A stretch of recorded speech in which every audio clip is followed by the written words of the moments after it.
Bem-vindos ao Podengue Abenque, o podcast voltado para o mundo da engenharia. Esta é mais uma edição, uma colaboração entre o CREA Minas Gerais e a Abenque MG, a Associação Brasileira dos Engenheiros Civis de Minas Gerais. Hoje comigo eu tenho aqui a engenheira civil Cristina Braulio e nós vamos falar sobre sistemas prediais e industriais. Eu sou Luísa Rocha, jornalista e apresentadora. Bem-vinda, Cristina, prazer te receber. Prazer é todo meu. Queria que você falasse um pouquinho para a gente da sua formação, assim, brevemente, para a gente entender, e da sua atuação. Eu sou formada em engenharia civil. Desde o início eu comecei na academia, logo depois de formada. Antes de formar, a gente já faz ensaios, né, nas salas de aula. Mas eu comecei a dar aula logo depois de formada e também montei a empresa logo depois de formada. Então, a vida toda eu equilibrei o ensino com a prática, né? Nunca parei nem de fazer projeto, minha área é projeto, e nunca parei de dar aula. Então, estou agora fazendo, acho que 47 anos de formada e o tempo todo na academia e nas pranchetas. E sempre falando sobre esse tema, sempre trabalhando em cima desse tema. Sempre minha especialidade, né? São projetos sistemas prediais. A minha empresa, na verdade, é mais abrangente, né? Mas a área que eu atuo dentro da empresa é a área de projeto. E no meio do caminho, eu fui conselheira do CREA durante alguns anos, fui coordenadora da Câmara de Engenharia Civil no CREA, fui presidente da Abracip, que é a Associação Brasileira de Engenharia de Sistemas Prediais, o braço da Associação Mineiro, porque essa associação tem em outros estados. Fui presidente da Abracip por 2 mandatos, ainda sou membro, né? A Abracip fez agora 20 anos. Então, é uma comunidade assim, de engenheiros da área de sistemas. A gente está sempre junto, sempre reciclando conhecimento. E eu continuo atuando agora, ainda na área de projetos e muito na área de consultoria, de estudo de patologias, dos sistemas prediais, os que estão implantados, né? Então, sou uma estudiosa das patologias e estou nessa fase da vida mais resolvendo problemas do que criando soluções novas, sabe? Nossos prédios estão bem doentes. É verdade. E a expertise te ajuda, né? É isso, porque para atuar nessa área de laudos, perícias, aí você já tem que ter uma bagagem, uma experiência boa, né? Porque sem experiência você não consegue fazer diagnóstico, porque nessa área de estudo de patologias, você tem que identificar os problemas que nas instalações não é uma tarefa fácil, porque a maioria das instalações, os sistemas está embutido dentro da construção, não é uma parte que a gente consegue visível, ver, né? Não é visível, então, e não pode ser adivinhação, né? Então, você tem que fazer diagnóstico, muitas vezes sem enxergar. E sem um projeto adequado registrado, né? Porque é diferente, a gente costuma sempre falar que a engenharia parece muito com a medicina, né? Mas a medicina avançou muito na área de imagem. Então, hoje os médicos contam com recurso de imagem, você consegue ver por dentro do corpo humano sem precisar ser invasivo. Sim. Né? Na engenharia, nós ainda não atingimos vamos dizer, esse estágio na tecnologia. Então, ainda é bem aflitivo fazer diagnóstico nos sistemas prediais. E aí, a partir do diagnóstico, é que você vai dar o remedinho, né? Que você vai dizer quais são as alternativas corretivas para aquilo que você identificou. E você não faz diagnóstico se você não tiver, então, bastante experiência. Sim. E sobre quais os principais desafios que você enfrenta nos projetos de instalações hidráulicas e elétricas industriais? Aqui eu acredito que a gente está falando daqueles que são novos, né? Nós não estamos falando das patologias. São muitos os desafios, Luísa, mas se eu pudesse escolher uma palavra para resumir, o maior desafio de projeto, né? Eu diria que essa palavra é espaço. Uhum. De uma maneira geral, os projetos carecem do espaço adequado para você acomodar os sistemas prediais. Uhum. Porque os sistemas são acomodados em projetos arquitetônicos, em estruturas, né? Quando o projeto, e de uma maneira geral, o projeto arquitetônico antecede, então, o projeto dos sistemas, né? Uhum. Quando os arquitetos desenvolvem os projetos arquitetônicos sem muito conhecimento das matérias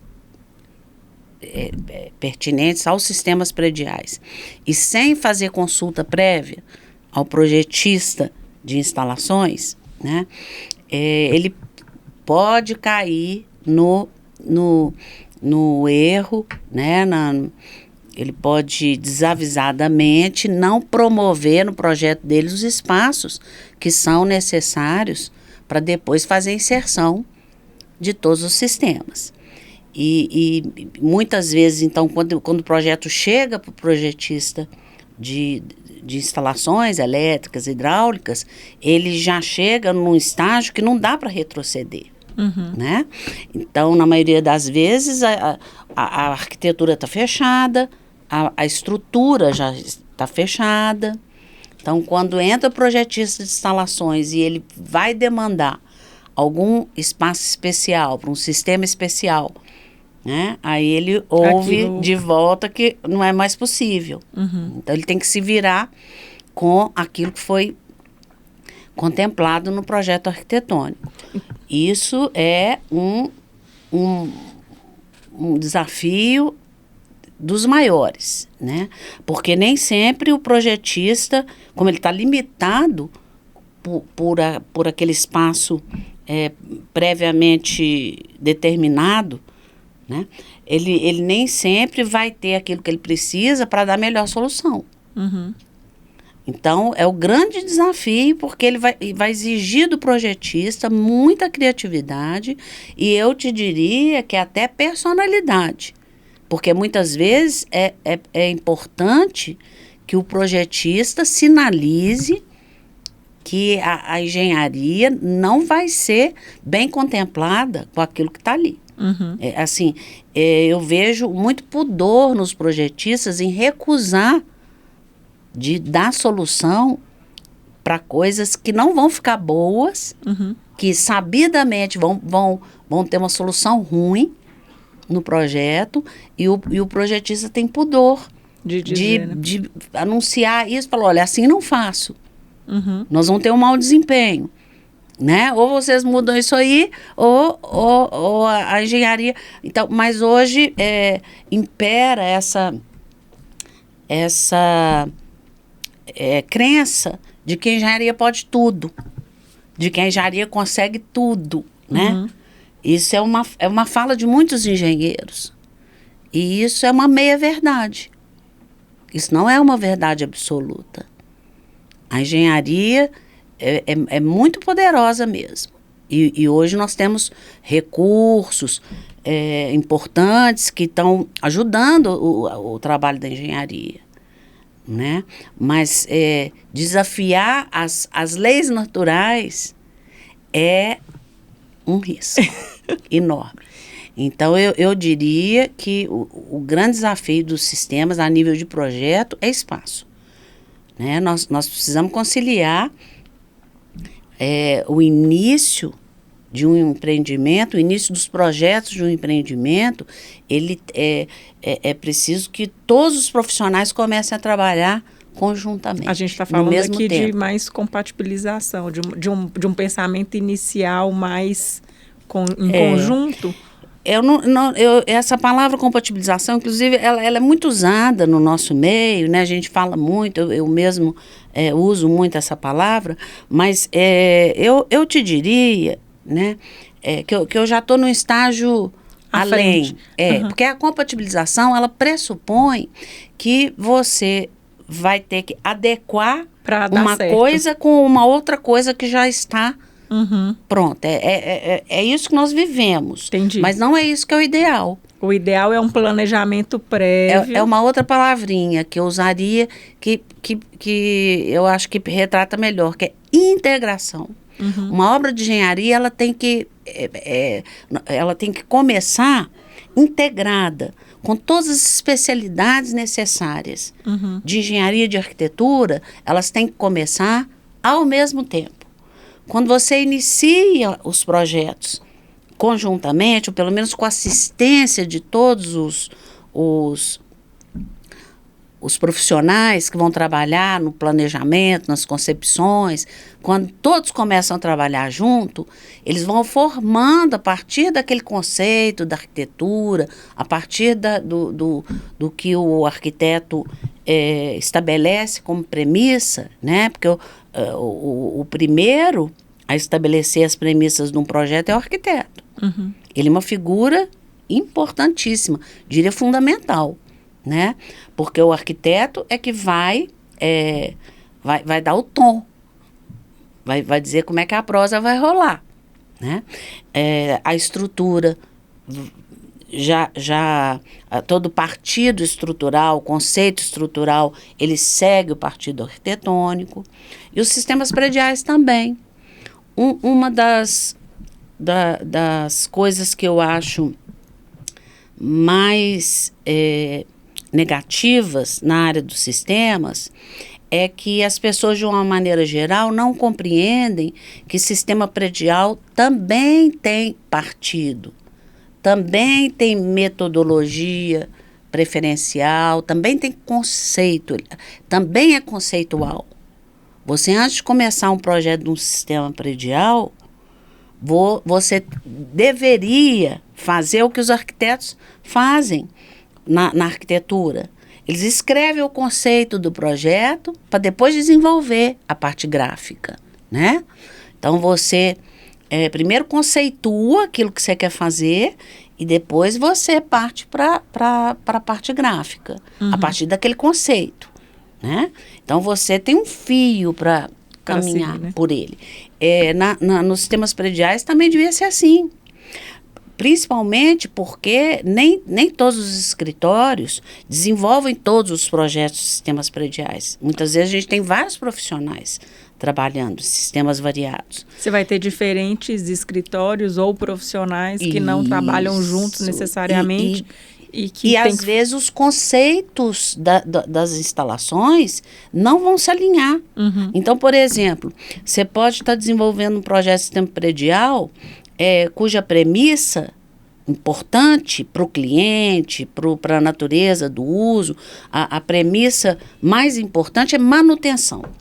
Tá. Então, tem que ter uma facilidade de manutenção, né? Pode ser que o engenheiro que está desenvolvendo a parte elétrica adote essa premissa no projeto dele, ou da parte hidráulica não. Está pensando em outra coisa. Né? Então, você fica com uma coisa desconjuntada, um projeto que fica desarticulado. Porque você vai ter cada sistema com uma cara, né, vamos dizer assim, diferente. Com uma característica. Com um objetivo. No final, né, você fala assim, gente, o que foi importante aqui nesse projeto? Né? O que eles privilegiaram aqui? Nessa parte aqui do sistema foi isso, mas naquela foi aquilo outro. Né? Não tem uma característica, uma cara, uma identidade. Projeto de sistema predial tem que ter identidade. E uma identidade que casa com a arquitetura, com a estrutura, né? Aquilo é que vai dar personalidade à obra de engenharia como um todo, sabe? Então, eu acho que falta essa compreensão por parte dos próprios projetistas, falta muito por parte dos arquitetos, que ainda, alguns, tá, Luísa? Eu acho que a arquitetura já avançou muito nos últimos anos, os arquitetos têm compreendido isso melhor, até porque os sistemas estão ficando muito sofisticados, né?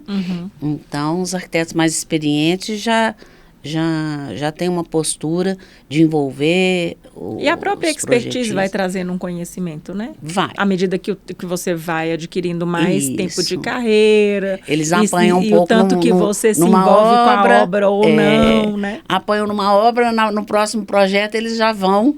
E já né, vai por adquirindo outro um caminho, conhecimento.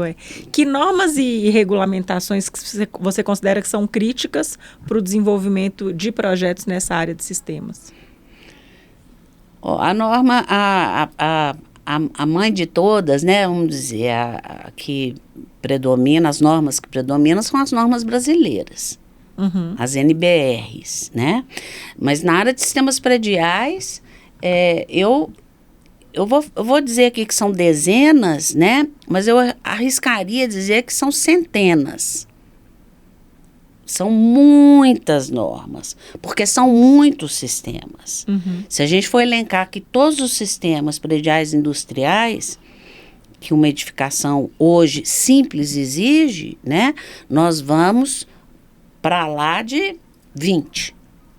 São muitos sistemas prediais hoje.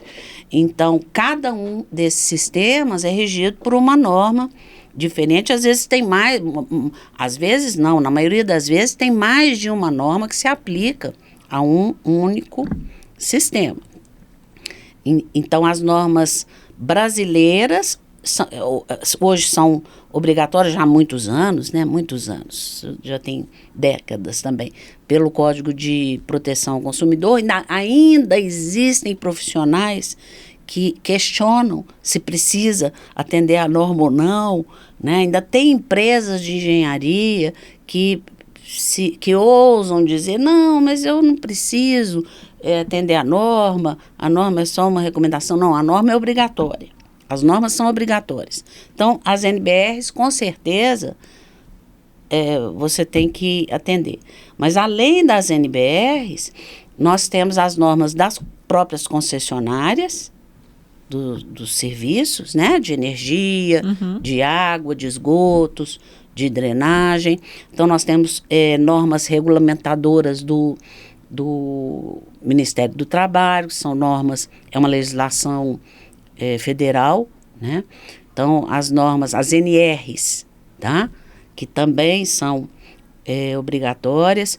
É muita norma. São as normas municipais, mas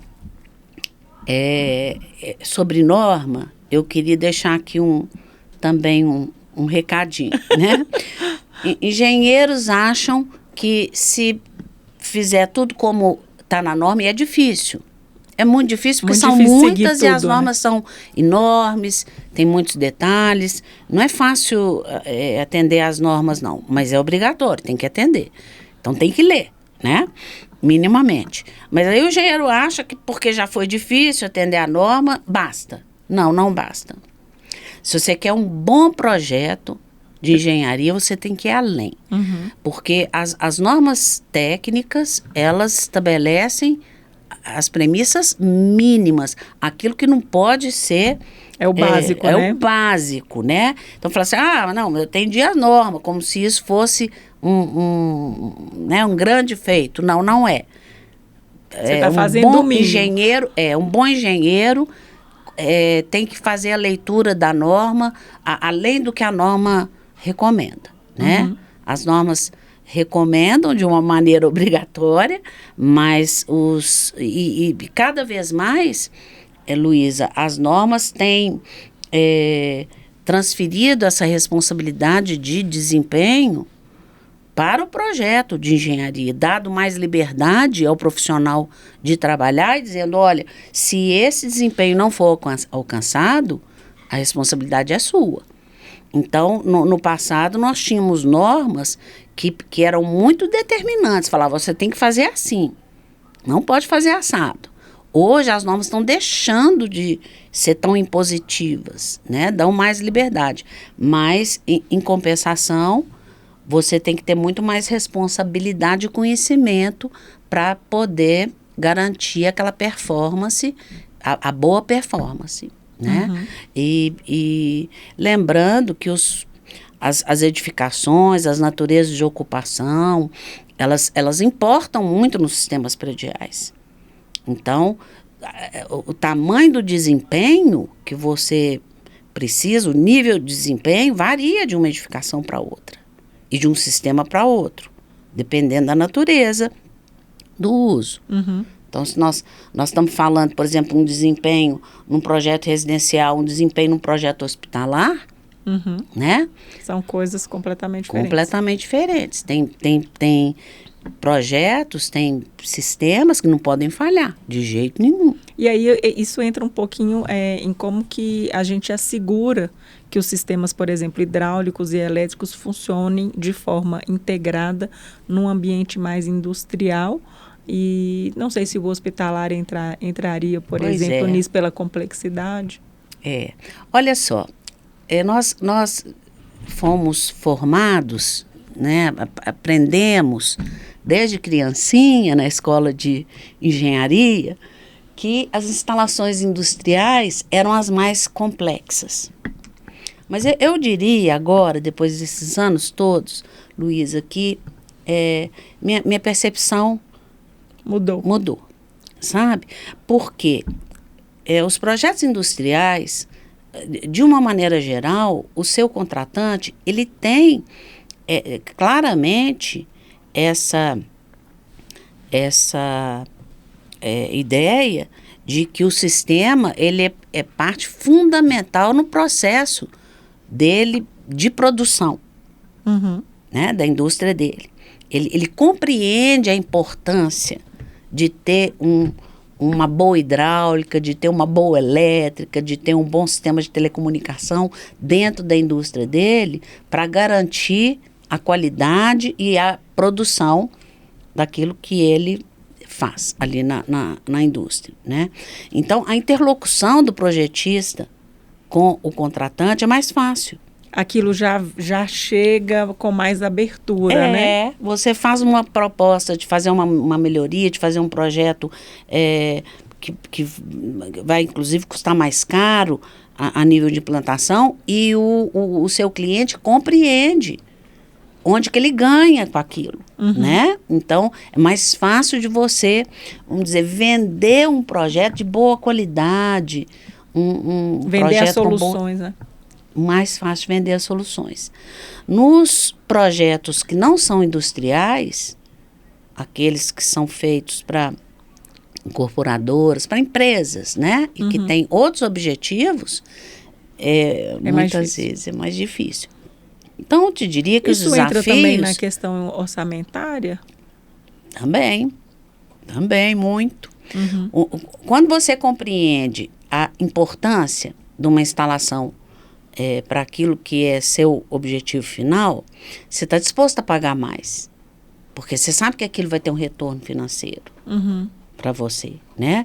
Quando você não vai ser o usuário, quando você só está intermediando uma obra, vai passar para o uso de outra pessoa que vem depois, nem sempre você está muito preocupado com... Pode-se pensar mais na questão de quanto que é o lucro, né? Exatamente, né?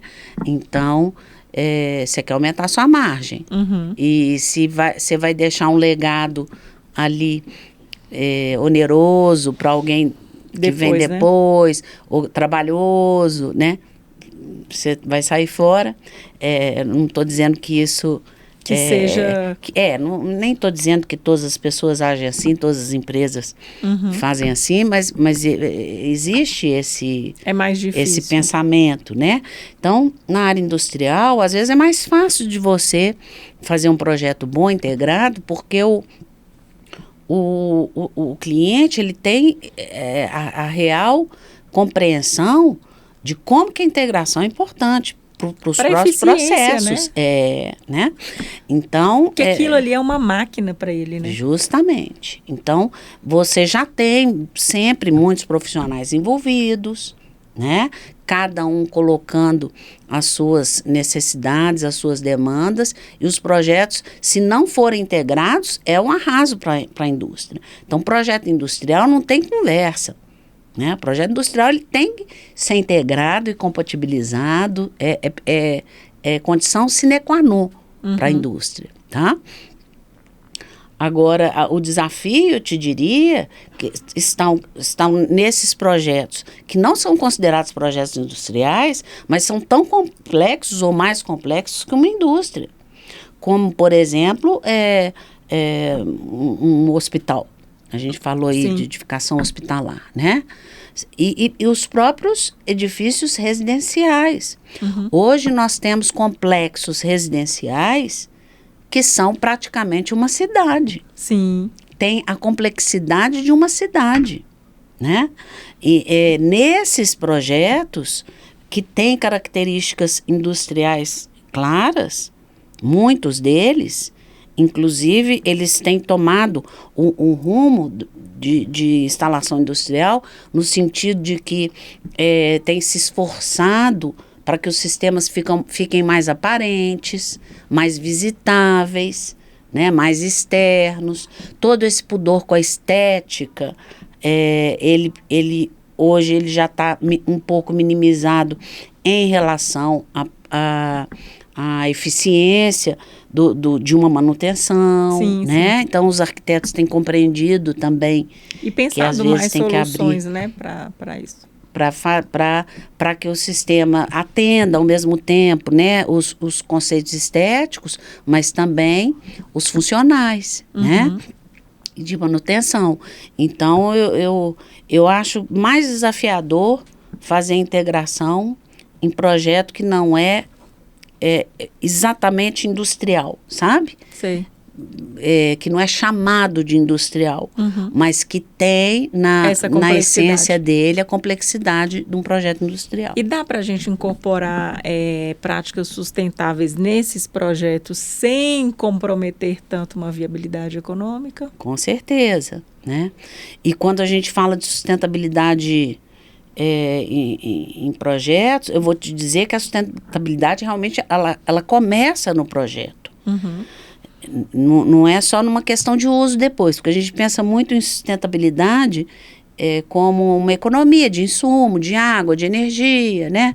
Racionalidade nos consumos, mas a sustentabilidade ela começa já no custo da obra, nas metodologias empregadas na obra. Por exemplo, uma metodologia de instalação que pressupõe que você vai construir uma alvenaria. Depois você vai demolir parte dessa alvenaria para introduzir tubulação. E depois você vai ter que remover esse entulho do que você quebrou, vai ter que tirar ele da obra ou vai ter que dispor ele em algum lugar. E vai ter que recompor, depois que acomodou a tubulação dentro da alvenaria, vai ter que recompor essa alvenaria com outro material, com a massa, vai gastar cimento, vai gastar areia, né? É uma metodologia que é claramente, que vai claramente nessa linha do desperdício e na geração de resíduo, né? Que não é sustentável. E no gasto de materiais em duplicidade, você gasta, depois gasta de novo, né? Gasta para fazer, gasta para quebrar, gasta para tirar o entulho e gasta para refazer, né? Então, quando você parte para metodologias que não são tão invasivas, você já está adotando uma premissa de sustentabilidade a nível de metodologia de execução da obra, né? Muitas vezes eu tenho que cercar o cliente, porque o cliente porque quer fazer uma solução sustentável num projeto em que aquilo não se mostra adequado. Então, existem uns clichês na área da sustentabilidade que todo mundo tenta alavancar aquilo ali, mas às vezes a solução sustentável para o projeto não é aquela, é outra abordagem. Então, a gente precisa ter muito cuidado quando a gente fala de sustentabilidade, porque os projetos, como eu disse aqui, eles têm identidade. Uhum. Cada projeto é de um jeito. Então, por exemplo, numa área industrial, às vezes é muito fácil fazer aproveitamento de água de chuva, uhum. porque você tem grandes coberturas. Então, você consegue fazer um aproveitamento de água de chuva com uma água de uma qualidade já um pouco melhor e de grandes áreas, né, que tem grande incidência de chuva e tal. Isso pode ser muito bom, às vezes, para a indústria, mas às vezes não é bom para uma edificação que tem uma pequena área de projeção de cobertura. Um edifício, por exemplo, de 30 andares com uma área de projeção de cobertura pequena. Então, uma edificação grande, mas ela não uhum. tem a magnitude de área de captação que seria interessante para fazer aproveitamento. Então, às vezes, você vai fazer um esforço enorme para não ter um resultado para pouca eficácia, né? Uhum. Então, sustentabilidade é uma palavra que tem que estar na cabeça do projetista desde o início, sabe? Porque não só no sentido de tornar a edificação sustentável depois que ela estiver pronta, mas também durante a construção. E aí a gente, quando fala de sustentabilidade também, como você está falando, a gente fala também de sustentabilidade do orçamento, né? A gente fala também de ter esse olhar. Quer dizer, um bom projeto, e um bom projeto não é só ele pronto, né? Tem a ver com os processos desse projeto. Com certeza. Né? E também considerar todas essas questões, inclusive a melhor solução para o orçamento, né? Para ter um orçamento mais adequado. Eu não falo nem um orçamento no sentido de um orçamento fechado, mas de uma melhor solução orçamentária mesmo. A gente costuma dizer que a boa engenharia é você aplicar boas técnicas, ter bons resultados com menor custo, né? Isso, de uma maneira geral, define a boa engenharia. Então, evidentemente que buscar custos menores, né, é uma responsabilidade do projetista. Nesse sentido, eu te diria, Luísa, que um projetista só atinge essas metas dele se ele estiver disposto a gastar muitas horas num projeto. Porque você tem que perseguir a solução mais econômica. Uhum. Então, nem sempre aquela primeira coisa que você pensou para aquele projeto é a que vai dar melhor resultado financeiro, uhum. sabe?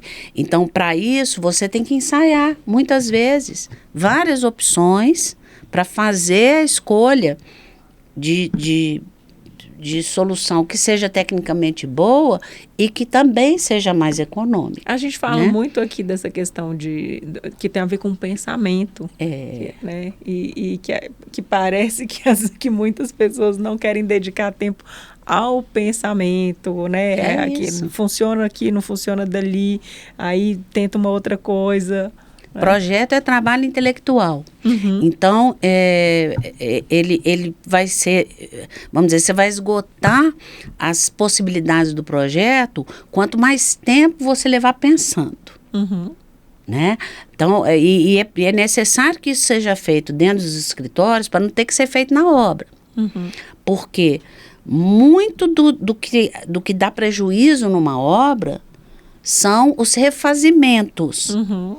Aquilo que você tem que desmanchar, refazer, porque não deu certo, porque trombou, porque não estava compatibilizado, porque... Então, essas mudanças de projeto em obra, né, eu falo que só acontece quando o projeto é ruim, Não E adianta. a gente evita, então, os atrasos com um bom projeto. Se o projeto for redondo, Luísa, e a obra gosta de falar isso, porque ela gosta de ter alguma autonomia, sabe? Ela fala, não, eu fiz essa mudança porque eu precisei, porque não deu certo isso aqui, então...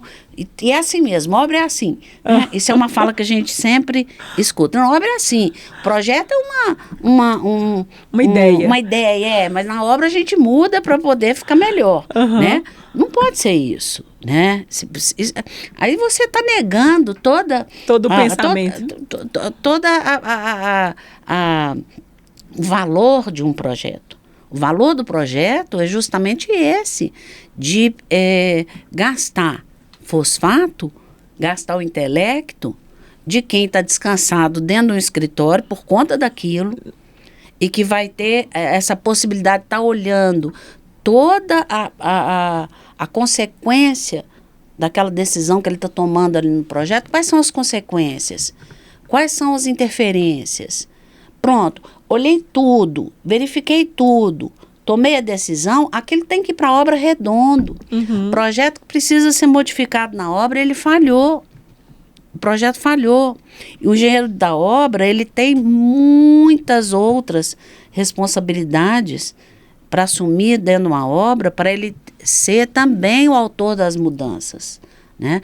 Então, mudança é perda de dinheiro. Falou que teve que mudar qualquer coisa, você está furando o orçamento, você está furando as relações de materiais, você está, vamos dizer, prejudicando todo o planejamento da obra. E de que maneira que você acha que as tecnologias que estão surgindo, né, as emergentes, inclusive inteligência artificial, como que elas estão mudando esse cenário de instalações hidráulicas e elétricas?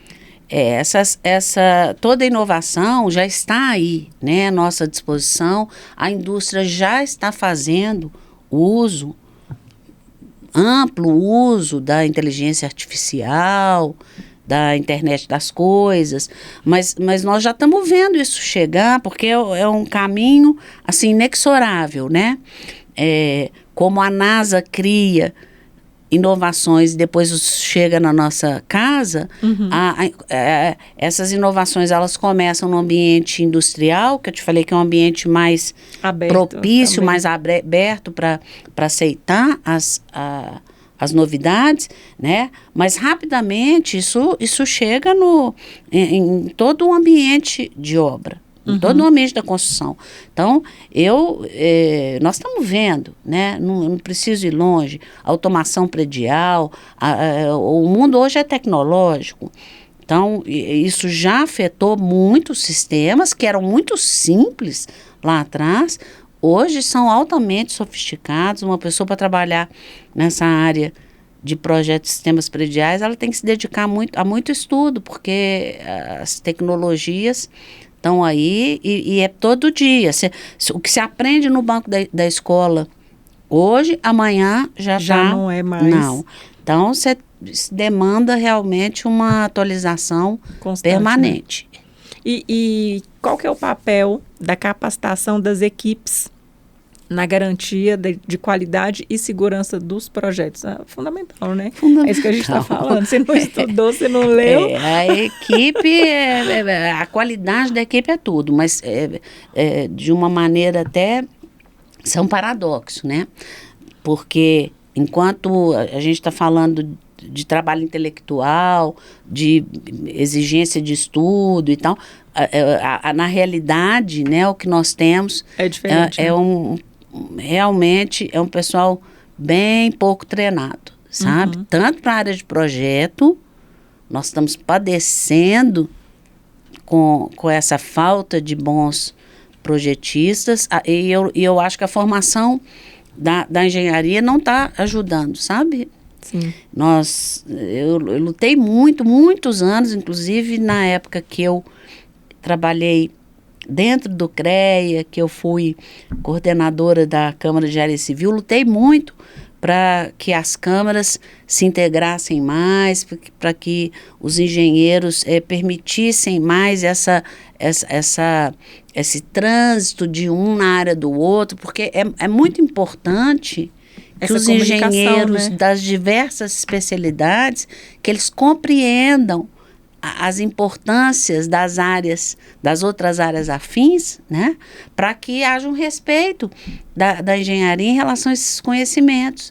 Então, enquanto muitos profissionais acham que isso é um problema para o mercado de trabalho, porque é uma concorrência, né, nas atribuições e tudo, eu já vejo de outra forma, sabe? Eu acho que quando você permite engenheiros de formações diferentes terem acesso à área de conhecimento das outras engenharias, toda a engenharia ganha. Você está fomentando, na verdade, um diálogo mais fácil. Isso, né? E cada um vai escolher onde vai trabalhar. Ajudando para que essa integração dos sistemas aconteça de forma mais natural. Justamente. Eu dei aula muitos anos para arquitetos, para o pessoal da arquitetura, né? E eu achava, assim, a receptividade deles, com minhas disciplinas que eram sempre muito técnicas, né? A receptividade era maravilhosa. Os alunos amavam saber, não porque eles quisessem fazerem a engenharia, mas porque eles passavam a compreender a demanda dos engenheiros, né? Então ficava muito mais fácil para eles trabalhar na a gente, para criar deles. algo, se a gente tem um entendimento maior de como que aquilo, né, vai funcionar na prática, fica muito mais fácil. Flui, né? Flui, com certeza. Luiz, é isso. E qual que é a importância da eficiência energética nas instalações elétricas industriais? Está ligado, por exemplo, exclusivamente a uma questão de economia financeira, ou não somente? Eficiência energética, no fim das contas, tudo viram né? reais, né? Tudo vira real, tá? Mas principalmente no ambiente industrial, em que esse insumo, energia, né, costuma ser dos mais importantes, significativos, né? Então, não tem dúvida nenhuma que eficiência energética é importante para todos os ambientes. Eu não diria que só o industrial. Nós estamos procurando eficiência energética de um modo geral. De um modo geral, em qualquer natureza de edificação, né? Mas na indústria, realmente, é uma importância percebida pelo cliente, porque ele sabe quanto custa. Sim. Né? A energia na composição grande, né? do produto dele. Sabe? E o volume é muito grande de energia e isso na precificação aparece mais facilmente. Mas a eficiência energética nem sempre ela é palpável, ela é uma coisa que você consegue enxergar objetivamente. Por exemplo, se eu te disser que eu vou substituir uma lâmpada de descarga antiga por uma iluminação LED, todo mundo compreende que vai ter um ganho energético, todo mundo compreende. Mas se eu disser que eu estou adotando um recalque de água, que eu estou usando uma bomba para elevar a água de baixo para cima no edifício, e que depois eu vou descer com essa água, e ela vai ficar com muita pressão, porque o prédio é muito alto. E aí eu vou usar um dispositivo chamado válvula redutora de pressão, para tirar a pressão da água, porque está com muita pressão. Se eu descrever essa situação, não é tão óbvio que você está gastando energia à toa. Eu vou ter que explicar melhor. Entendi. Por quê? Porque eu estou gastando energia na bomba para elevar uma água, para levantar a água lá para cima. E depois uma outra para reduzir. E depois eu vou gastar um dispositivo para tirar a energia da água que eu dei artificialmente. Porque ela não subiu sozinha. Para ela subir, eu tive que gastar energia elétrica. Depois eu vou tirar através de um dispositivo mecânico, eu não vou estar gastando energia, mas eu vou estar tirando parte daquela energia que eu usei para colocá-la lá em cima. Aí você pergunta, a próxima pergunta, precisava levantar? se eu vou trazer ela de volta aqui para baixo? Então, essas não obviedades nos projetos, essas coisas que estão nos projetos e que não são óbvias para a gente perceber, que são questões de concepções que são equivocadas para quem tem entendimento da leitura. Se você é um entendido, um especialista, você lê aquele projeto e fala, opa, isso aqui não está... Tem uma coisa esquisita aqui, né? Tem jeito de dar outra solução que não seja essa? Então, essa inteligência que eu sinto que falta, sabe, Luísa? Eu falo que para fazer projetos de sistemas prediais é preciso ser muito criativo, porque as soluções não são as mesmas para todos os projetos. E eu acho que tem também, não só a questão da inteligência, mas o que você apontou no início da nossa conversa, que é também essa capacidade de se colocar. Dizer, não vai funcionar, não dá para fazer, tem que ser de outro jeito, assim, não faço. Isso não é legal, você vai estar pagando 2 vezes pela mesma coisa. E aí tem muito a ver com personalidade, com a gente estar disposto a se indispor, né? E com experiência. Porque, de uma maneira geral, os jovens têm mais pudor. Porque eles estão fazendo clientela, eles têm receio de afrontar um cliente e perder o cliente, né? As pessoas mais velhas, eu falo que à medida que você vai avançando na vida profissional, o cliente te escolhe, você escolhe o cliente. Fica tudo mais fácil. Tem cliente que você não quer trabalhar para ele, porque você fala, eu não vou fazer uma coisa que ali na frente pode dar um problema para mim, né? E, Cristina, qual que é o conselho que você daria para os engenheiros que estão iniciando nessa área? Além de estudar, algum conselho? Muita disposição para estudar muito, né? E se atualizar, né? Mas além disso, né, eu diria que eles precisam dar valor para essa área criativa do cérebro, né? Do cérebro. A gente não aprende tudo na escola. Nós não temos uma receita para projetos de sistemas prediais. Nós temos as premissas técnicas, os preceitos normativos e tal, mas cada projeto é um ente diferente que pode ter uma solução, a solução ótima diferente do outro. Né? Uma solução que foi ótima para um projeto pode não ser num outro bem parecido, mas pode não ser. Então, eu diria explorar mais a criatividade, né? Então, tem que ter muito embasamento teórico para isso, porque sem embasamento teórico você não cria solução. As soluções que você vai criar, elas podem desandar, né? Então, o estudo é fundamental, mas além disso, dá asas à imaginação. Tem que ter um pouquinho de ousadia. Isso aí, é isso aí. Cristina, foi um prazer te receber, muito obrigada. Prazer todo meu, viu? Eu que agradeço a oportunidade. Tenho certeza que faltam muitas coisas para a gente conversar sobre sistemas prediais. É muito rica, Luiz, Eu mesma, particularmente, tenho várias dúvidas. Pois porque estou sempre envolvida, né, assim, com administração de condomínio, muitos anos envolvida nos condomínios, assim, como síndica, subsíndica. Isso. Então, tem várias coisas que eu percebo ali no dia a dia, falando de patologias. Esse é um trabalho que eu faço hoje muito para síndicos, né? Os síndicos se sentem assim bem confortáveis, sabe, comigo, porque realmente a grande dificuldade dos síndicos é compreender o que eles estão administrando.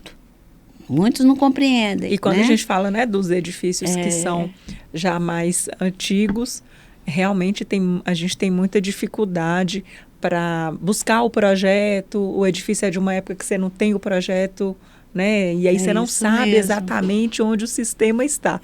Fica mais difícil de encontrar. Já não é fácil, mas fica mais difícil. Vou fechar falando uma coisa em cima disso que você está colocando. Os sistemas prediais mais antigos são todos embutidos em alvenarias, né? Uhum. E